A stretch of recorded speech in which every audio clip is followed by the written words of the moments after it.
It seems like a new trend is sweeping through the world of football, and it's not a fancy new formation or a tactical masterstroke. More and more we are seeing famous sports stars, people you know from their incredible careers on the pitch, stepping into the owner's box. It's a fascinating move. 1 minute they are scoring goals or making saves, and the next they are making decisions about the future of an entire club. This isn't just a handful of players. It's becoming a popular path for athletes who want to stay involved in the beautiful game long after they have hung up their boots for the final time. It's a completely different kind of challenge, but one that many are eager to take on. You only have to look at the headlines to see how common this has become.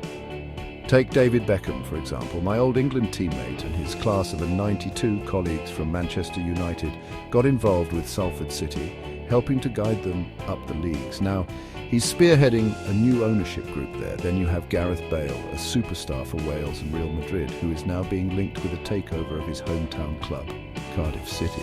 It's not just footballers either. The legendary American football quarterback Tom Brady surprised many by becoming a minority owner at Birmingham City. It shows that the appeal of owning a football club crosses over into other sports as well. These stars aren't just putting their name to a club for a bit of fun. They are investing their own money and, more importantly, their time and reputation. Look at the Brazilian Ronaldo, a true phenomenon as a player, who became the majority owner of Real Valladolid in Spain. He experienced the incredible highs of promotion and the crushing lows of relegation from the owner's perspective. Similarly, Zlatan Ibrahimovic, a player known for his immense confidence and skill, bought a stake in the Swedish club Hammarby IF. These are serious commitments from people who have reached the very top of their profession and now want a new mountain to climb. So what is driving this? Why would someone who has already achieved so much fame and success as a player want to take on the pressures and responsibilities of ownership? It's a complex mix of reasons. For some, it is a smart business decision. For others, it's about giving back to a community or a club that means something special to them. And for many, it is simply a way to keep that competitive fire burning. They want to continue to be part of the game they love, but in a new and influential way. This shift from player to owner is changing the landscape of football club ownership across the globe. When a sports star decides to buy a football club, it's rarely for just one single reason. Often it's a blend of head and heart. From a business perspective, a football club can be a very attractive investment. With global television rights, merchandise sales and sponsorship deals, there is a lot of money in the sport. An owner can see a path to growing the club's value over time, much like any other business venture. Kylian Mbappe, for instance, used his investment fund to purchase a majority stake in the French club SM Caen, a move that also helped clear some of the club's debt. It shows a sharp business mind at work, using his success to make a strategic financial play. Beyond the balance sheets, there is a deep personal connection that drives many of these decisions. Football is a game built on passion, and many former players simply can't imagine their lives without it. Owning a club allows them to stay connected to the dressing room atmosphere, the thrill of match day, and the strategic side of building a successful team. Look at Cesc Fabregas and Thierry Henry, who are part owners of the Italian club Como.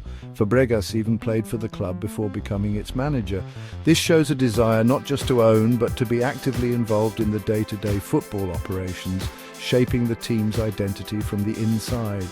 Community is another powerful motivator. Many stars come from humble beginnings and feel a strong sense of loyalty to their hometowns or their first clubs.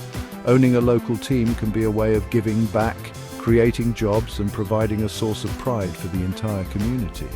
When a local hero like Gareth Bale is linked with Cardiff City, it's not just a business transaction, it's a story that captures the imagination of the fans. It suggests a commitment that goes beyond profit margins. It's about investing in a shared identity and helping to build something that the whole city can get behind and feel proud of. Finally, there's the chance to build a legacy. A player's career is relatively short, but owning a club can have an impact that lasts for generations. They have the opportunity to shape a club's philosophy, develop young talent through the academy, and create a sustainable model for success. This is about more than just winning trophies. It's about creating a lasting institution. David Beckham's work with Salford City alongside his former Manchester United teammates is a perfect example. They took a small local club and, through investment and vision, put it on the national map, creating a story that will be told for years to come.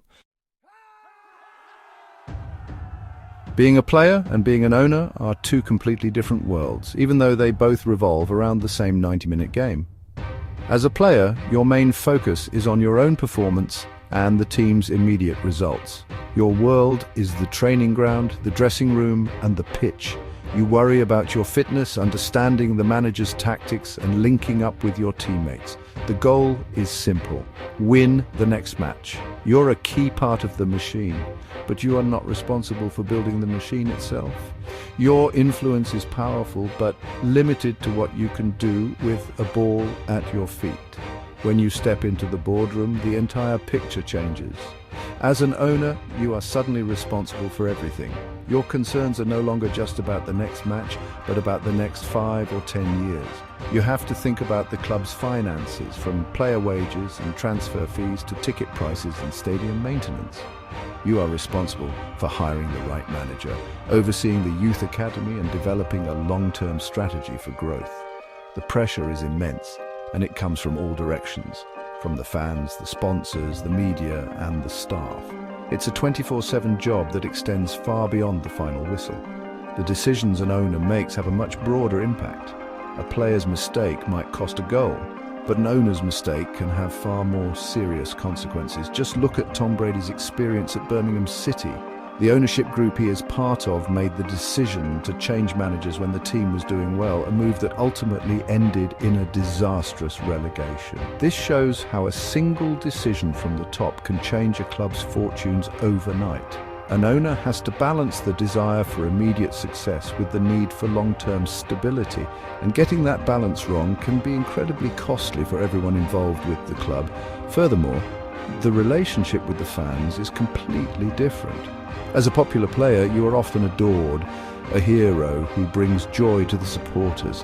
As an owner, that relationship can be much more complicated. Fans will hold you directly accountable for the club's performance, ticket prices, and overall direction. The Brazilian Ronaldo saw his relationship with Real Valladolid fans sour after the team was relegated, which eventually led to him selling his stake in the club. It's a tough lesson that many player owners have to learn. The love you receive as a player is not automatically transferred to you when you become the boss. When a famous sports star attaches their name to a football club, they bring something that money alone can't always buy: star power. This instantly raises the club's profile on a global scale. A smaller club, like Como in Italy or Salford City in England, might not get much international attention on its own. But when you add names like Thierry Henry, Cesc Fabregas, or David Beckham, people all over the world suddenly start to take notice. News outlets report on their involvement, and football fans who follow those stars become curious about the clubs they are now associated with. This is marketing gold. This increased visibility has very real benefits. First, it can attract new fans. Someone in America who is a huge fan of Tom Brady might start following Birmingham City's results, buy a shirt, and become a supporter for life. This expands the club's fan base far beyond its local area, opening up new markets for merchandise and content. It also makes it much easier to attract sponsors. A brand might be more willing to invest in a club if they know their logo will be seen alongside a globally recognized face like Kylian Mbappe or Gareth Bale. Their involvement acts as a powerful endorsement. Moreover, a star owner can be a huge advantage in the transfer market. Imagine you are a young, talented player with offers from several clubs. If one of those clubs is co-owned by a legend you grew up admiring, like Luka Modric at Swansea City, that could be a deciding factor.